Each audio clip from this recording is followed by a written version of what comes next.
নমস্কার বন্ধুরা, মেঘার সাথে বাঙালিয়ানার আরও একটি নতুন পর্বে আপনাদের সবাইকে স্বাগত। এখন বর্ষাকাল চলছে এবং বর্ষাকাল মানেই বাঙালির মন সবসময় খিচুড়ি খিচুড়ি করে। তাই অনেক বন্ধুদের রিকোয়েস্টে আজ আপনাদের সাথে শেয়ার করছি দারুণ সুস্বাদু এবং সম্পূর্ণ নিরামিষ ভুনা খিচুড়ির রেসিপি। আর রেসিপির সাথেই থাকছে বেশ কিছু গুরুত্বপূর্ণ টিপস অ্যান্ড ট্রিক্স, যাতে এই ভুনা খিচুড়ি একদম ঝরঝরে এবং পারফেক্ট হবে। তাহলে চলুন আজ এই রেসিপিটাই দেখে নেওয়া যাক। প্রথমে দেখুন, আমি এখানে 1 বাটি মুগ ডাল এবং 1 বাটি গোবিন্দভোগ চাল নিয়েছি। এর পরিবর্তে আপনারা কিন্তু বাসমতি চালও এখানে ব্যবহার করতে পারেন। চাল এবং ডালের পরিমাণটা একদম সমান সমান নিয়েছি, এতে খিচুড়ির টেস্ট কিন্তু খুব ভালো হয়।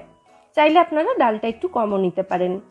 প্রথমে মুগ ডালটা আমাদের শুকনো কড়াইতে ভেজে নিতে হবে। তার জন্য একটা কড়াইতে আমি ডালটা দিয়ে দিই।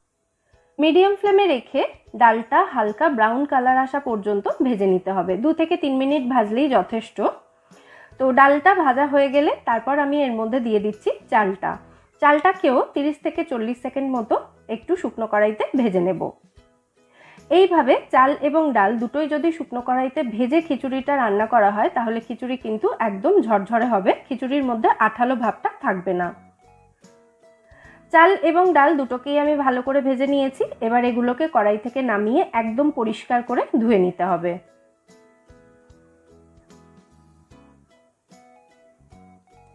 দেখুন, চাল ডাল ধোয়ার পর চালের মধ্যে যে জলটা দেবেন, সেই জলটা যতক্ষণ না এরকম স্বচ্ছ পরিষ্কার হচ্ছে ততক্ষণ পর্যন্ত চাল ডালটা ধুতে হবে।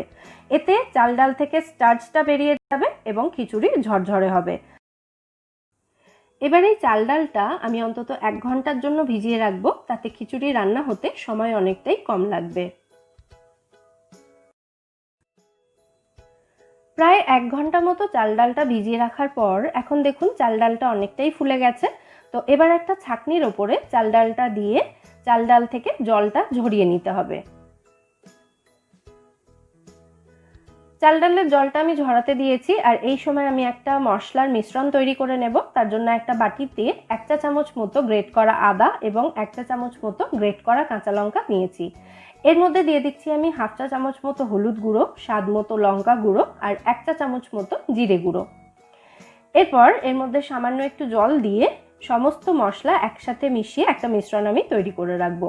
এটাই হলো আমাদের ভুনা খিচুড়ির মশলা। চলে যাচ্ছি পরবর্তী স্টেপে। একটা কড়াই ভালো করে গরম করে নিয়ে তার মধ্যে 2-3 চামচ মতো সর্ষের তেল দিয়েছি। তেলটা ভালো করে গরম হয়ে যাওয়ার পর এর মধ্যে 2 মুঠো মতো চিনেবাদাম দিয়ে খুব ভালো করে ভেজে বাদামগুলো তুলে নেব। এটা কাঁচা চিনেবাদাম রয়েছে।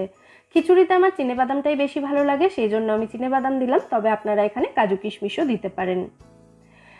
চিনেবাদামটা ভেজে তুলে নেওয়ার পর বাকি তেলের মধ্যে আমি 2টো তেজপাতা, শুকনো লঙ্কা একটা, গোটা গরম মশলা এবং 1 চা চামচ মতো গোটা জিরে দিয়ে দিলাম ফোড়নের জন্য।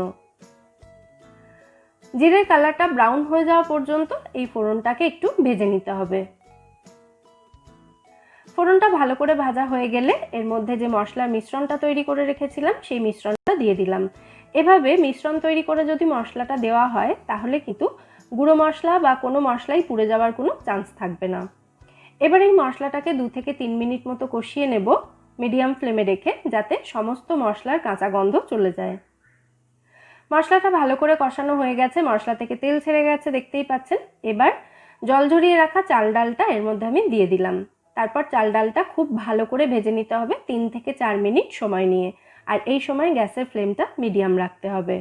এইভাবে তেলের ওপরে দিয়ে চাল ডালটা খুব ভালো করে ভেজে নেওয়াটাও কিন্তু একদম ঝরঝরে পারফেক্ট ভুনা খিচুড়ি তৈরির ভীষণই গুরুত্বপূর্ণ একটা স্টেপ।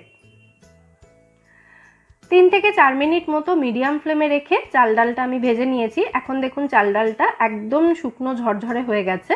তো এবার আমি এর মধ্যে দিয়ে দেব গরম জল। অবশ্যই কিন্তু জল গরম করেই এখানে ব্যবহার করবেন।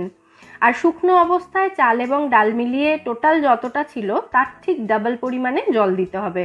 মানে যে বাটিতে মেপে আমি 2 বাটি চাল ডাল নিয়েছিলাম, সেই বাটিরই 4 বাটি এখানে জল দিয়েছি।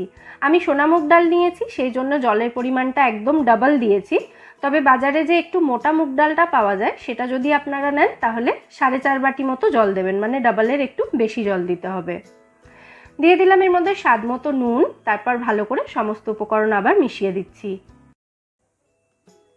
এবার কড়াইটাকে ঢাকা দিয়ে দিলাম। তারপর গ্যাসের ফ্লেমটা একদম লো করে দেব, দিয়ে এটাকে 10 মিনিট মতো এভাবেই লো ফ্লেমে রান্না হতে দেব। প্রায় 10 মিনিট মতো লো ফ্লেমে রান্না করার পর এবার আমি কড়াইয়ের ঢাকনাটা খুলে নিলাম। তারপর এর মধ্যে দিয়ে দিচ্ছি 2টো চেরা কাঁচা লঙ্কা।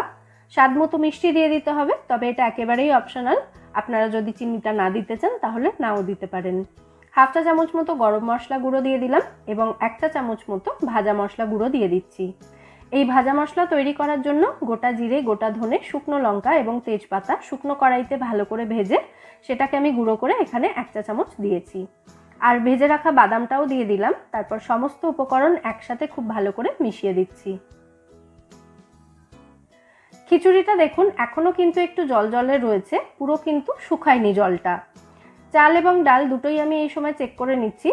প্রায় বেশিরভাগটাই সেদ্ধ হয়ে গেছে, আর একটু সামান্য বাকি আছে। তো এবার কড়াইটাকে ঢাকা দিয়ে আরও 5 মিনিট আমি লো ফ্লেমে এটাকে রান্না হতে দেব। আবারও 4-5 মিনিট মতো লো ফ্লেমে রান্না করে নেওয়ার পর এবার আমি কড়াইয়ের ঢাকনা খুলে খিচুড়ির মধ্যে 1 চা চামচ মতো ঘি দিয়ে দিলাম। এই সময় কিন্তু গ্যাসের ফ্লেমটা আমি অফ করে দিয়েছি। খিচুড়ির মধ্যে ঘিটা খুব ভালো করে মিশিয়ে দিচ্ছি। চাল এবং ডাল সম্পূর্ণভাবে এখন সেদ্ধ হয়ে গেছে, তবে খিচুড়ির মধ্যে দেখুন এখনও একটু জড়ানো ভাব রয়েছে, পুরোপুরি ঝরঝরে কিন্তু হয়নি খিচুড়িটা। তবে ভয় পাওয়ার কোনো কারণ নেই। এবার কড়াইটাকে ঢাকা দিয়ে 10 থেকে 15 মিনিট মতো স্ট্যান্ডিং টাইমে রেখে দিলেই দেখবেন খিচুড়িটা সুন্দর ঝরঝরে হয়ে যাচ্ছে। 10-15 মিনিট ঢাকা দিয়ে রাখার পর ভালো করে একবার নাড়াচাড়া করে খিচুড়িটা মিশিয়ে দিতে হবে। আর যদি এর মধ্যে বড় দলা পাকানো থাকে তাহলে সেটাকেও স্প্যাচুলা বা খুন্তি দিয়ে ভেঙে দিতে হবে। তাহলেই দেখবেন খিচুড়ি সুন্দর ঝরঝরে হয়ে গেছে। আমি একটু হাতে তুলে দেখিয়ে দিচ্ছি যাতে আপনাদের বুঝতে সুবিধা হয় যে এটা কতটা ঝরঝরে হয়েছে।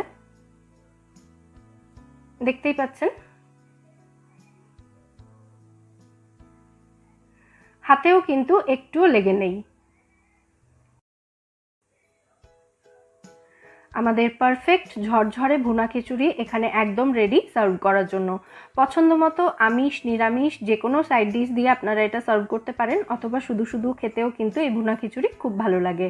তাহলে অবশ্যই রেসিপিটা বাড়িতে ট্রাই করে আমায় জানাবেন এই ভুনা খিচুড়ির রেসিপি আপনাদের কেমন লাগলো। রেসিপি ভালো লাগলে ভিডিওটাকে বরাবরের মতো একটা লাইক এবং শেয়ার করার অনুরোধ রইল। ফিরে আসবো নতুন কোনো রেসিপি নিয়ে। সবাই খুব ভালো থাকবেন।